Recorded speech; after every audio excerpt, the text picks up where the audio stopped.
Mathematical tool में last class हमने क्या देखा था, डिफरेंशियल कैलकुलस, है ना, डिफरेंशियल कैलकुलस देखा था। आज हम देखेंगे इंटीग्रल कैलकुलस। हालांकि इसके बारे में लास्ट क्लास मैंने थोड़ा बहुत बातें बताई थी, क्या होता है इंटीग्रल कैलकुलस। अगर हम उसे थोड़ा डिटेल में समझे या थोड़ा शॉर्टकट वे में समझे, डिफरेंशिएशन में हम क्या करते थे, कोई भी एक बड़ा सा चीज हो रहा था, उसमें जो छोटा जो चेंजेस हो रहा था, जो छोटा चेंज हो रहा था, उनके रेशियो को हम डिफरेंशिएशन बोलते थे, है ना, वही तो था। अब थोड़ा उसको उल्टा कर देते हैं। उल्टा क्या करते थे, कोई भी छोटा सा चीज है, ठीक है, उसको जब आप ऐड करते हुए जाओगे, फॉर एग्जाम्पल मुझे अगर बताया है, अगर आपको बोला है इस चीज का एरिया निकालो, तो आप आराम से निकाल सकते हो, क्योंकि स्क्वायर है या फिर रेक्टेंगल है, जो भी आप मान सकते हो, एक ज्योमेट्रिकल फिगर है, तो आप उसका एरिया आराम से निकाल सकते हो। लेकिन अगर ऐसा कुछ फिगर हो, ठीक है, ये कोई ज्योमेट्रिकल फिगर नहीं है, इर्रेगुलर ज्योमेट्रिकल फिगर है, इसका अगर एरिया बोले निकालने के लिए, तो कैसे निकाले, तो दिक्कत हो जाएगी। तो उसी चीज को सॉल्व, उसी प्रॉब्लम का सॉल्यूशन हमारा इंटीग्रल कैलकुलस। मतलब अगर मान लो मैं इसको थोड़ा इर्रेगुलर बना दूं,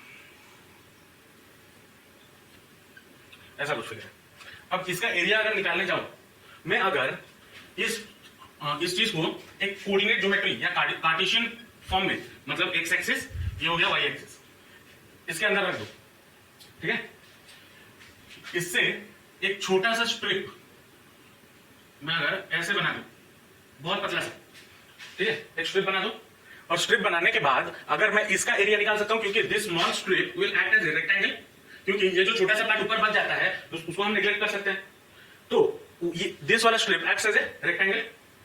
अब अगर मैं इस रेक्टेंगल का एरिया निकाल दूं, ठीक है, अब पहला चीज ये बताने से पहले, जो इंटीग्रल कैलकुलस है वो हमने दो पार्ट में डिवाइड किया हुआ है। एक होता है इंडेफिनिट इंटीग्रेशन और दूसरा होता है डेफिनाइट इंटीग्रेशन।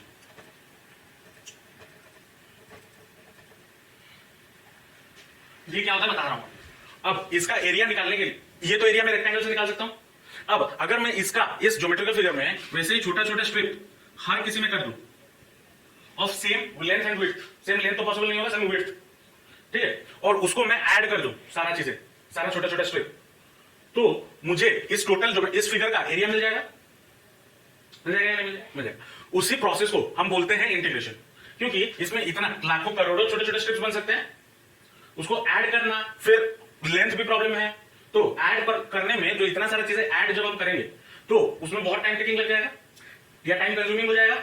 उसी चीज को, उसी प्रॉब्लम को सॉल्व करने के लिए हमारे पास आया इंटीग्रल कैलकुलस मेथड। उसको यूज करके हम कोई भी छोटे छोटे चीजों को जब निकालते हैं और उसको मान लेते हैं कि ये यूनिफॉर्म है पूरा टोटल एरिया के लिए या टोटल सरफेस के लिए, चाहे कोई भी चीज हो, एरिया की बात कर लो, वॉल्यूम की बात कर लो, कुछ भी हो, कोई भी क्वांटिटी हो, अगर इरेगुलर शेप में है और आप उसे निकाल नहीं पा रहे हो, then we can use this method integral calculus to solve it, ठीक है। तो यहां पे अब आ जाता है कि दो तरीके का मैंने चीजें बताई, एक है इंडेफिनिट, दूसरा है डेफिनेट। इंडेफिनेट क्या होता है? इंडेफिनेट का मतलब होता है कि अब इसका एरिया निकालना है, मतलब मुझे यहां से स्टार्ट करना होगा एक्स एक्सिस का और यहां पे खत्म करना होगा एक्स एक्सिस का, है ना? या फिर अगर मैं एक्स एक्सिस को कांस्टेंट भी रखता हूं, क्योंकि डीएक्स हम सबके लिए सेम ले रहे हैं, तो अगर एक्स एक्सिस को कांस्टेंट भी लेता हूं तो वाई एक्सिस में इस यहां से लेके यहां तक में चेंजेस होगा। हाइट कभी इतना हो सकता है, पूरा हो सकता है, या फिर उससे छोटा वाला पार्ट हो सकता है, तो वाई एक्सिस वेरी कर रहा है। तो वाई एक्सिस में हम जब चेंज करें तो यहां पे मुझे लिमिट मिल गया, यहां से लेके यहां तक के बीच में एरिया निकालना है। जब ये लिमिट आ जाता है भाई, ये जब बाउंड्री आ जाता है कि इसके बीच में निकालना है, उसी को बोलते हैं हम डेफिनेट इंटीग्रेशन, ठीक है। लेकिन अगर मान लो यहां पे कोई लिमिट नहीं होता, ठीक है, और ये कोऑर्डिनेट सिस्टम भी नहीं होता, तब हम जब इसको ऐड करके निकालेंगे उस प्रोसेस को या उसी चीज को बोला जाता है इनडेफिनेट इंटीग्रेशन। अगर आप इनडेफिनेट इंटीग्रेशन समझ जाते हो तो डेफिनेट इंटीग्रेशन कोई बड़ा चीज नहीं है, वो आराम से हो जाएगा, ठीक है। अब जनरली इंटीग्रेशन को बोला जाता है आपका उल्टा या रिवर्स ऑफ डिफरेंशिएशन, जो हमने लास्ट क्लास पढ़ा था। जो डिफरेंशिएशन हमने देखा था उसका जो अगर हम उल्टा कर दें तो हम इंटीग्रेशन उसे बोल सकते हैं। मतलब अगर कोई छोटे छोटे चीजों को, अगर मैं जैसे वहां पे छोटे छोटे चीजों में तोड़ा जाता था टू गेट डिफरेंशिएट, लेकिन अब छोटे छोटे चीजों को अगर ऐड करता हूं तो उसे हम बोलते हैं इंटीग्रेशन या इंटीग्रल कैलकुलस, समझे। अब आते हैं कुछ फॉर्मूले पे इंटीग्रल कैलकुलस पे। पहला चीज हम देखेंगे इंडेफिनेट क्या होता है, फिर मैं बताऊंगा डेफिनेट, ठीक है। अगर मैं उसको थोड़ा कंपेयर करूं, d by dx of x to the power n, हमारा फॉर्मूला क्या होता था, n x to the power n minus 1, ये फॉर्मूला होता था। अब इसको अगर मैं इंटीग्रेट करता हूं, अगर मैं integration of n x to the power n minus 1 करता हूं, तो क्या मुझे x to the power n मिलता है, वो देखना है, क्योंकि मैंने बोला ना कि ये उल्टा है, इंटीग्रेशन इस चीज का उल्टा है। तो इसको करेंगे, इसको हम सॉल्व करेंगे तो देखने के लिए कि ये क्या हो रहा है या नहीं हो रहा है। तो लेकिन उसके पहले हमें कुछ फॉर्मूला इंटीग्रेशन में जानना जरूरी है। अभी ये इंटीग्रेशन में क्यों हो रहा है, क्या कैसे फॉर्मूला आया, वो सब हम बाद में बात करेंगे, ठीक है। लेकिन बाद में मतलब जब आप क्लास 12 में चले जाओगे, उधर पूरा डिटेल में प्रूविंग है। लेकिन अभी के लिए बस फॉर्मूला याद रखो, अभी जो जरूरत है, ठीक है। इंटीग्रेशन ऑफ, अगर हम बोलते हैं x to the power n, ये पहला फॉर्मूला है। Integration of x to the power n, ये क्या फॉर्मूला हो जाता है, x to the power n dx, इसके साथ ये एक लगता है, ठीक है। x to the power n dx, this is equal to x to the power n plus 1 by n plus 1 plus c।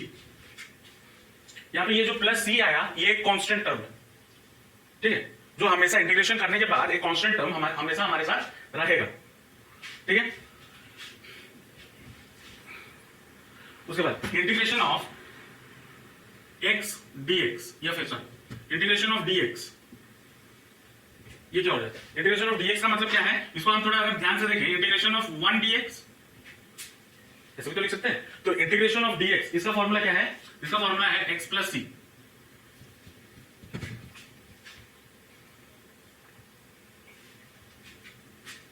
तीसरा integration of 1 by x dx,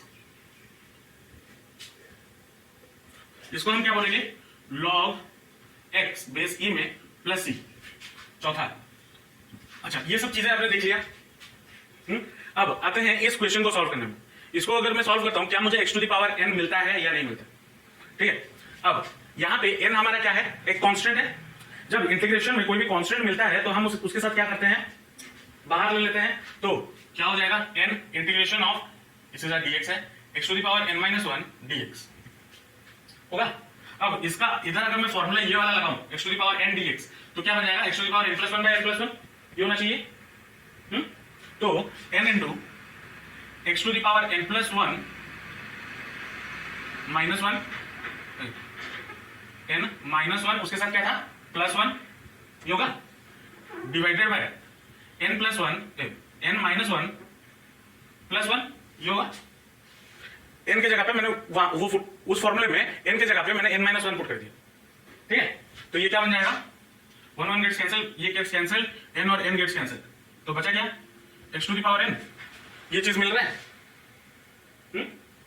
तो इंटीग्रेशन क्या है, डिफरेंशिएशन का उल्टा। हम इधर से ये प्रूफ भी कर सकते हैं, हालांकि इसको प्रूफ ऐसे हम नहीं करते, उसका अलग तरीका है, लेकिन आपके लेवल के लिए अभी के लिए इतना ही समझ लो, ठीक है। अब जो चौथा फॉर्मूला है, इंटीग्रेशन ऑफ साइन एक्स, अच्छा डिफरेंशिएशन ऑफ साइन एक्स क्या होता था फॉर्मूला, cos x होता था ना, लेकिन यहां पे इंटीग्रेशन ऑफ साइन एक्स की जगह पे क्या हो जाएगा, माइनस cos x प्लस सी, ठीक है। और पांचवें में इंटीग्रेशन ऑफ cos x, ये क्या बन जाएगा, cos x का क्या होता था डिफरेंशिएशन, माइनस साइन x होता था, लेकिन यहां पे क्या बन जाएगा, सिर्फ साइन x प्लस सी और साइन x dx। छठा इंटीग्रेशन ऑफ या डिफरेंशिएशन ऑफ tan x, हमारा क्या होता था, d by dx of tan x, ये क्या होता था, sec स्क्वायर x और sec स्क्वायर x होता था ना, हाँ या ना, sec स्क्वायर x होता था, याद नहीं सब मैंने थोड़ा पढ़ लिया करो। d by dx of tan x होता था हमारा sec स्क्वायर x, तो अगर मैं sec स्क्वायर x को इंटीग्रेट करूं तो मुझे क्या मिलेगा, tan x। तो integration of sec square x dx is equal to tan x plus c. वैसे d by d x of, अगर मैं cot x बोलूं तो ये कितना मिलता था हमें, minus cos x square x, ये मिलता था। वैसे ही अगर मैं इंटीग्रेट करूं, integration of minus cos x square x, तो हमें क्या मिलेगा, cot x प्लस सी। और यहां से ये माइनस को अगर मैं हटा दूं, minus integration of cos x square x, तो this will become minus cot x plus c. हाँ छूट जाता है।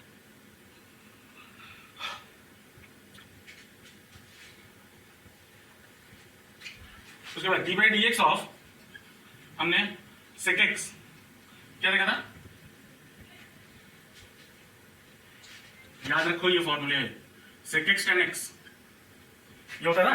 तो वैसे ही integration of sec x tan x dx equal to आपका हो जाएगा sec x प्लस c। वैसे ही d by d x of cosec x ये क्या होता था, minus cosec x tan x ये होता था। वैसे ही इंटीग्रेशन ऑफ cosec x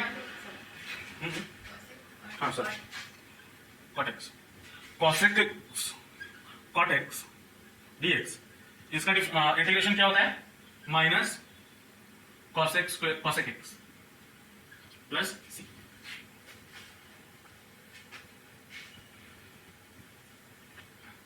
ये होता था। अब इतना लिखिए। चलो एक छोटा सा चीज हम करते हैं यहाँ पे, हमें चेन रूल था यहाँ पे, लेकिन इंटीग्रेशन में चेन रूल एप्लीकेबल नहीं होता, ठीक है। इधर अलग ही रूल है इंटीग्रेशन का, तो उस रूल पे हम नहीं जाते, लेकिन जो बेसिक रिक्वायरमेंट है सॉल्व करने के लिए या क्वेश्चंस को समझने के लिए मैं वो बता देता हूँ। जैसे अगर हमारे पास d by d x of a x plus b to the power n ये होता था, तो हम क्या करते थे, हाँ मतलब इसको मानते थे ये वाले पार्ट में ये एक्स है, उसके बाद d by d x of x to the power n formula put करते थे। तो क्या हो जाता था, एन एक्स एक्स के जगह पे क्या है a x plus b to the power n minus one ये करते थे, उसके साथ into d by d x of a x plus b ये चीज लिखते थे, तभी जाके ये सॉल्व होता था, है ना। अब अगर मैं इस चीज को और थोड़ा सॉल्व करता हूं तो मुझे क्या मिलेगा, n a x plus b n minus one into d by d x of a x, तो कितना हो जाएगा ए, और d by d x of b क्या होता है कॉन्स्टेंट, तो जीरो। तो ये हमारा क्या बन गया, n a into a x plus b to the power n minus one, ये चीज बना। वैसे ही अगर मैं इस चीज का इंटीग्रेशन करता हूं, इस चीज का इंटीग्रेशन करता हूं तो मुझे क्या मिलेगा, dx ऑफ ax, देखो बात ये d by d x of x क्या होता है, वन होता है, d by d x of x one होता है, तो one into a plus d by d x of b, the constant है तो वो जीरो हुआ, तो यहां बचेगा क्या, सिर्फ ए।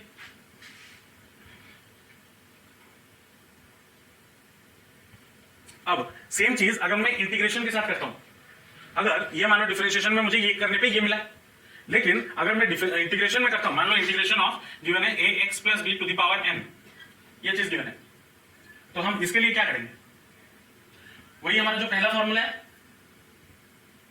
क्या है, x to the power n d x, तो इस टोटल को एक्स मान लो, तो ये यहां पे क्या हो जाएगा, a x plus b to the power n by n plus one by n plus one, ये होना चाहिए ना। लेकिन इसके साथ एक ट्विस्ट क्या है, हम मल्टीप्लाई करेंगे एक्स के साथ जो कोफिशिएंट है, यहां पे चेन रूल नहीं है, लेकिन इसका जो ट्रिक है या जो चीज एक्चुअल में होता है वो अभी मैं आपको पढ़ाऊंगा तो 5 क्लास लगेगा।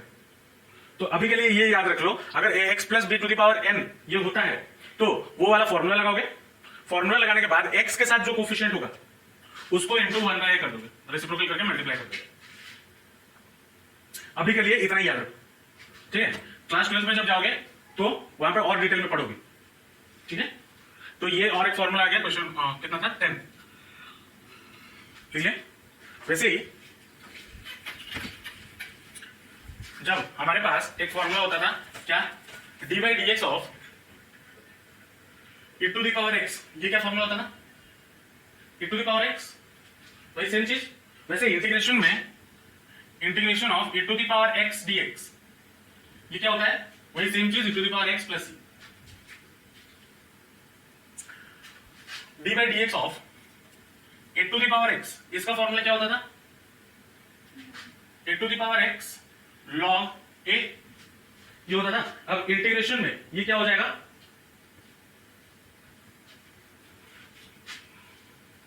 Integration of a to the power x dx is equal to a to the power x log base a into E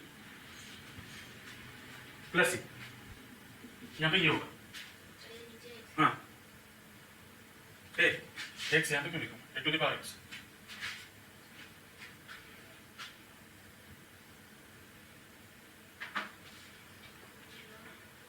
log base a ई,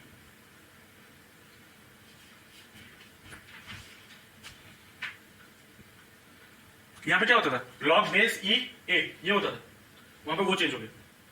ठीक है, अब यहाँ पे हम और क्या करते थे, इसमें और क्या सिमिलैरिटी है ये भी बता देता हूं। मान लो d by d x of u plus minus v होता था, तो हम क्या करते थे, हाँ d by d x of u plus minus d by d x of v ऐसे करते थे। वैसे ही अगर यहाँ पे इंटीग्रेशन में आ जाए, integration of u plus minus v whole into d x, तो इस चीज को भी हम क्या करेंगे, integration of u d x plus minus integration of v d x. Addition subtraction वाला रूल डिफरेंशिएशन में और इंटीग्रेशन में सेम है, लेकिन प्रोडक्ट रूल नहीं लगता इसमें। ठीक है, प्रोडक्ट रूल, क्वेश्चन रूल, जो चेन रूल, वो जो हम पढ़े थे वो सब चीजें इंटीग्रेशन में एप्लीकेबल नहीं होती। उसके लिए, उसको करने के लिए हमारे पास अलग मेथड्स, उसका शॉर्टकट यहाँ पे बता दिया हूं। ठीक है, लेकिन जो एक्चुअल चीजें हैं वो आप क्लास क्लास में पढ़ोगे। अब ये तो जो फॉर्मूले मैंने बताए वो है किसके लिए, इनडेफिनेट इंटीग्रेशन जो हम बात कर रहे थे। और डेफिनेट इंटीग्रेशन क्या हो जाता है उसको जरा समझते हैं। डेफिनेट इंटीग्रेशन में मैंने आपको क्या बोला था कि आपको साइड में लिमिट दे देगा, तो लिमिट कैसे लिखा जाता है बता देता हूं। मान लो आपके पास कोई एक फॉर्मूला है, जैसे यह फंक्शन है जिसको आपने बोला integration of f x d x. F x हमारा क्या है, एक फंक्शन है, वो x to the power n हो सकता है, सिर्फ 1 हो सकता है, या फिर 1 बाय एक्स हो सकता है, साइन एक्स हो सकता है, कुछ भी हो सकता है। मान लो एक फंक्शन है एफ एक्स डी एक्स, और यहां पे आपको बता, इसको लिखा कैसे जाता है, ए और बी ऐसा लिखा जाता है। ठीक है, इस जो नीचे लिखा हुआ रहता है उसे हम बोलते हैं लोअर लिमिट। क्या बोलते हैं, लोअर लिमिट। और जो ऊपर लिखा हुआ रहता है उसको हम बोलते हैं अपर लिमिट। ठीक है, एक अगर एग्जांपल लेके बताऊं, मान लो integration of x to the power n dx आपको गिवन है, मतलब ऐसा कुछ फॉर्म गिवन है, और यहां पे लिमिट आपको गिवन है a से लेकर b तक।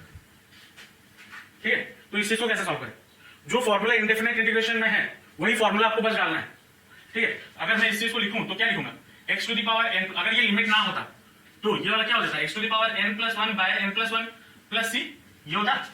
लेकिन अभी हमारे पास क्या है, इसके पास लिमिट है, तो इसको क्या करेंगे, एक स्क्वायर ब्रैकेट जो आंसर है उसको स्क्वायर ब्रैकेट में रखेंगे, ये सी बाहर ही रहेगा हमेशा, स्क्वायर ब्रैकेट में रखेंगे और नीचे लिखेंगे a और b, ये लिख दिया। अब लिमिट आ गया इसमें। अब लिमिट आने के बाद इसको हम सॉल्व कैसे करेंगे, इसको सॉल्व करने के लिए upper limit minus lower limit ये रूल होता है। ठीक है, रूल याद रख लो, क्या, upper limit minus lower limit, UL minus L. क्या upper limit minus lower limit, x के जगह पे अपर लिमिट पुट कर दो, माइनस फिर से एक्स के जगह पे लोअर लिमिट पुट कर दो, मतलब ये हमारा क्या बन जाएगा, तब स्क्वायर ब्रैकेट नहीं लगाना, b to the power n plus 1 by n plus 1 minus a to the power n plus 1 by n plus 1। ठीक है, तो आपको इसका आंसर मिल जाएगा। जब हम x कोई वैल्यू डाल के रखते हैं तो वो वेरिएबल के फॉर्म में रहता है, लेकिन जब आप अपर लिमिट और लोअर लिमिट डाल देते हो, यहाँ पे कभी वेरिएबल नहीं आता, यहाँ पे वैल्यूज आते हैं 1 2 3 4 ऐसे नंबर्स। तो जब आप इसको इसमें पुट कर देते हो तो आपको क्या, एक प्रॉपर नंबर मिल जाएगा सॉल्व करने पे, समझे। तो ये होता है आपका क्या, डेफिनेट इंटीग्रेशन। डेफिनेट इंटीग्रेशन में आपको पहले सॉल्व करना है किसकी तरह, इनडेफिनेट की तरह, उसके बाद कर लेने के बाद क्या करना है, बस अपर लिमिट और लोअर लिमिट का वैल्यू पुट करना है।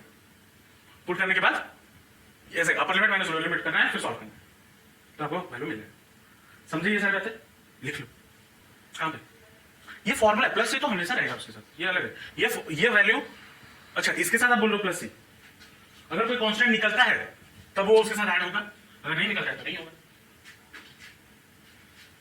कभी कभी कांस्टेंट नहीं निकलता है, मतलब जीरो मिलता है, तो मतलब कांस्टेंट कुछ है नहीं, लेकिन जीरो भी तो एक कांस्टेंट है। लिख लिए, कुछ क्वेश्चंस करते हैं जिससे कॉन्सेप्ट क्लैरिटी और अच्छे से आ जाए, और आपको आज करवाऊंगा भी, आप बैठ के करोगे, क्वेश्चन दूंगा, घर पे जाके कॉपी खोलते नहीं हो ना, मैं करवाता हूँ, खुलते हो,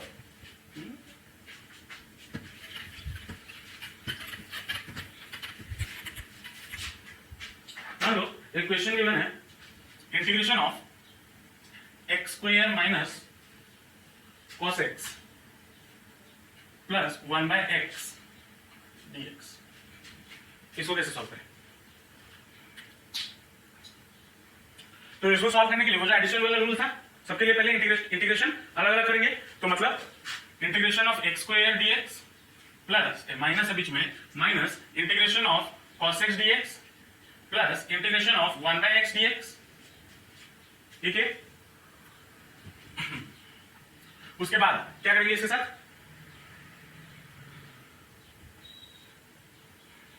ये तो कर लिए, उसके बाद सॉल्व करेंगे सबके लिए अलग अलग फॉर्मूला डाल के, एक्स स्क्वायर का क्या फॉर्मूला होगा, x to the power n plus 1 by n plus 1।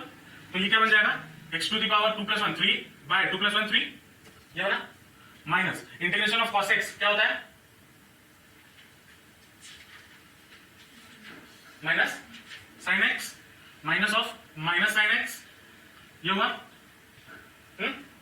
और 1 प्लस एक्स dx का क्या बन जाएगा, इंटीग्रेशन 1 बाय x, क्या फॉर्मूला है या नहीं है कुछ, हाँ log x log बेसी x प्लस c। तो ये हमारा क्या बन जाएगा, x cube by 3 plus sine x plus log base E x plus c।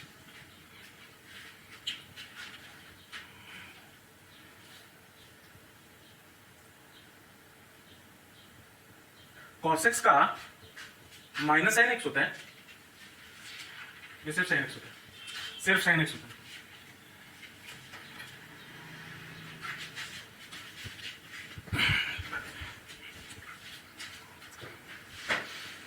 क्या होगा इसके लिए, देखो integration of 6x dx plus integration of 5x square dx minus integration of 2x cube dx plus integration of 1 by x square dx, ये होगा या नहीं होगा, सबके लिए अलग अलग पहले करेंगे।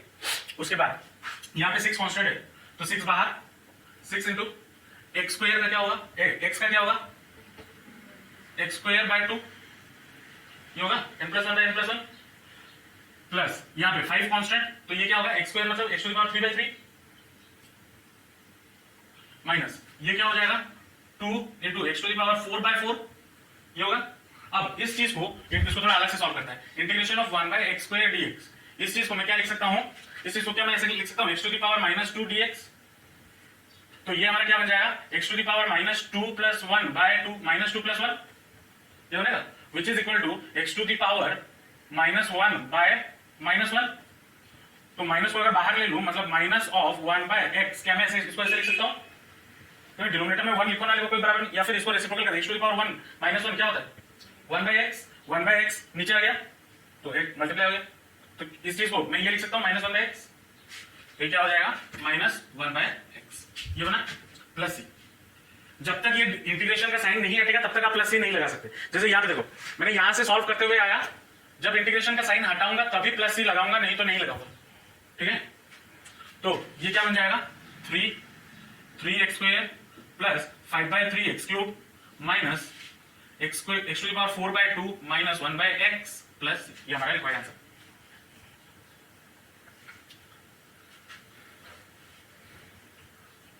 समझे, एक डेफिनेट वाला करते हैं जिससे थोड़ा कॉन्सेप्ट क्लैरिटी आ जाए।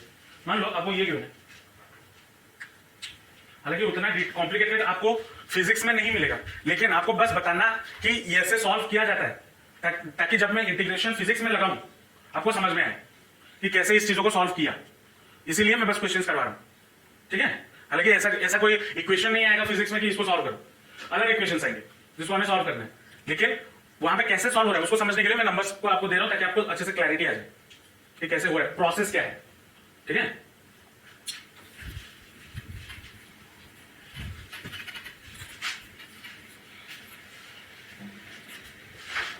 मान लो अब वो क्वेश्चन गिवन है sec स्क्वायर x dx और उसका लिमिट है 0 से लेके पाई बाय 6।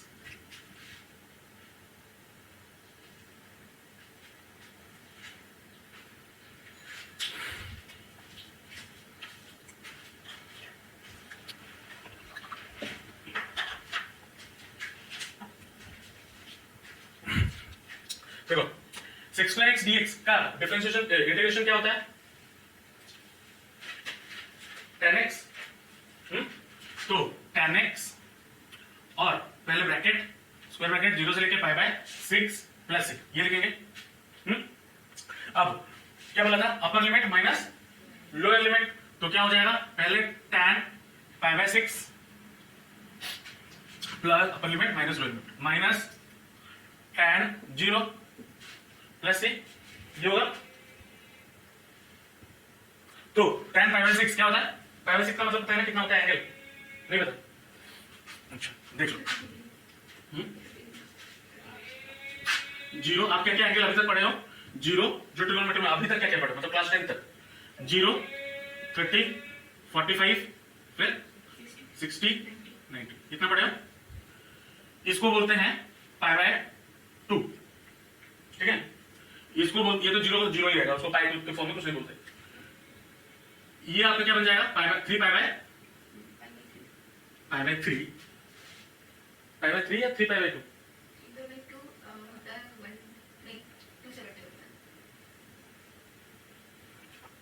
इसको करने के लिए एक छोटा सा लॉजिक में यूज करता हूं। ये हो गया 0, ठीक है, ये हो गया 90 पाई बाय 2। तो इसके बीच में हम 15-15 डिग्री ऐड करते हुए जाएंगे तो तभी मुझे ये मिलेगा, है ना? अगर मैं 45 पे 15 ऐड करूं तो 65 डिग्री 65 मिलता है, हाँ 60 मिलता है। तो अगर ये 9/2 हुआ, इस ये और ये इसके बीच में 30 डिग्री का गैप है, तो 1 डिग्री इक्वल टू कितना पाई होता है ये पता है?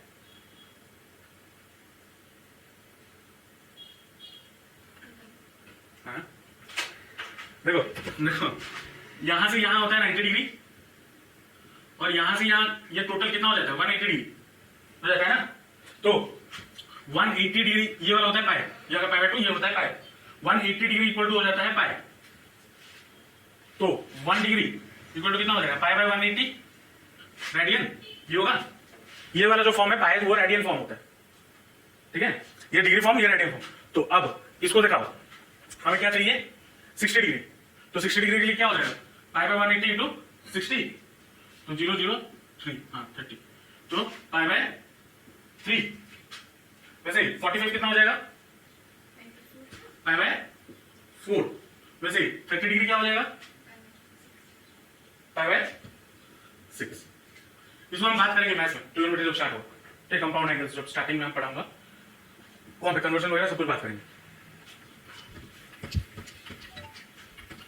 तो यहाँ पे हमें क्या है? Pi by 6। तो पाई बाय 6 कितना होता है? 10/30 कितना होगा? 1/√3, 1/√3 माइनस tan 0 कितना होगा? कितना होता है? याद नहीं, 0। तो ये कितना हो गया? 1/√3। देखो मैं करता हूं, इस रूट ओवर को हम क्या लिख सकते हैं? इंटीग्रेशन ऑफ 1 से लेके 4 रूट ओवर का क्या लिख सकते हैं? x to the power 1/2। 45 Sudha पढ़ रहे,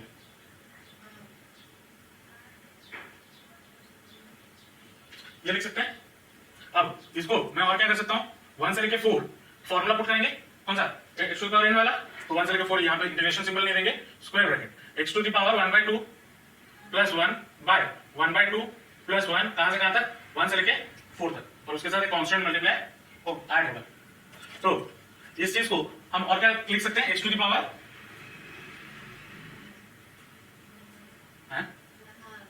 1/2 प्लस 1 कितना होता है? 1/2 कैसे होता है? मतलब 1 होल 3/2 और डिवाइडेड बाय 3/2 ये होगा 1 से लेके 4। अब इस चीज को मैं और क्या लिख सकता हूं? 2 into x to the power 3/2 divided by 3, ये लिख सकता हूं 1 से लेके 4। रेसिप्रोकल हो गया, ऊपर आया तो 2/3। चलो तो इधर वैल्यू पुट करेंगे, तो ये क्या हो जाएगा? 2/3 इंटू अपर लिमिट पहले पुट होगा 4 टू द पावर 3/2 ये होगा, minus 2 into 1 to the power 3/2/3 ये होगा। अब देखो इसको सॉल्व वगैरह करते हैं। तो 2/3 इसको मैं क्या लिख सकता हूं? 2 का स्क्वायर लिख सकता हूं, 4 को 2 का स्क्वायर लिख सकता हूं। तो 2 का स्क्वायर इंटू 3/2 ये लिख सकता हूं, क्योंकि इसका पावर 2 का पावर 2 है और फिर होल टू द पावर 3/2। तो जब ऐसा होता है तो दोनों क्या हो जाता है? मल्टीप्लाई। तो ऐसे लिख लिया, माइनस 2 इंटू 1 का स्क्वायर इंटू 3/2, इसको भी ऐसे लिख सकता हूं, 1 का स्क्वायर 1 होता है बाय 3, ये लिखा। तो इधर से 2 गेट्स कैंसिल, इधर से 2 गेट्स कैंसिल, तो बचा क्या? 2/3 इंटू 2 का क्यूब, ये बचा 2 का क्यूब कितना होता है? 8 माइनस ये कितना हो जाएगा? 2/3 ये होगा, क्योंकि 1 का क्यूब 1 होता है और 1 मल्टीप्लाई कर दो तो 2 बचेगा। 16/3 minus 2/3 which is equal to कितना हो जाएगा? 14/3 ये हमारा आंसर है। Integration of cos x dx और लिमिट आपको गिवन है -π/2 से लेके π/2, -π/2 से लेके π/2। देखो cos का इंटीग्रेशन क्या होता है, sin x प्लस c, तो sin x और लिमिट क्या क्या आ गया, -π/2 से लेके π/2 ये आ गया।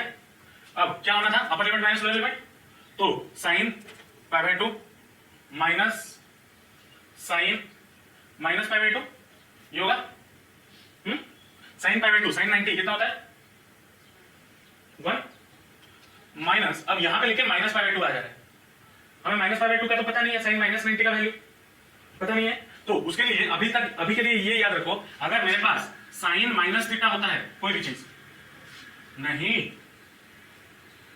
तो कैसे sin -θ अगर होता है तो मैं इसको क्या लिख सकता हूं, -sin θ लिख सकता हूं, यह माइनस साइन बाहर आ जाएगा, ठीक है। तो इसको मैं क्या लिख सकता हूं, माइनस sin π/2। अब sin π/2 का वैल्यू हमें पता है 1, तो कितना हो जाएगा 1 माइनस ऑफ -1, ये हो गया, that will be equal to कितना 2, ये हमारा रिक्वायर्ड आंसर है। इसी तरह ट्रिगोनोमेट्री में भी बहुत सारी चीजें हम मैथ्स में सीखेंगे, ठीक है। लगभग मैं ट्राई करूंगा संडे तक ये चैप्टर खत्म हो जाए, रिलेशन फंक्शन, ठीक है। कल मैथ्स होगा, रिलेशन फंक्शन खत्म हो जाए, उसके बाद हम आगे चलेंगे, ठीक है। आज जो समझाया इंटीग्रेशन समझ में आया, उसका प्रैक्टिकल यूज समझ में आया, कहां पे कैसे यूज करना है, जब भी कोई छोटा चीज हो उसको हमें ऐड करके जो बड़ा चीज बनाते हैं तो उस प्रोसेस को बोलते हैं इंटीग्रेशन, ठीक है। बेसिकली ये दो चीजें हैं जो इंटीग्रेशन और कैलकुलस जो आप नहीं पढ़े थे छोटे क्लासेस में, जो अभी हमें जरूरत पड़ेगा, ठीक है। तो नेक्स्ट क्लास फिजिक्स में हम जंप करेंगे किधर, मोशन इन वन डायमेंशन में, और उधर थोड़ा आगे बढ़ेंगे, ठीक है।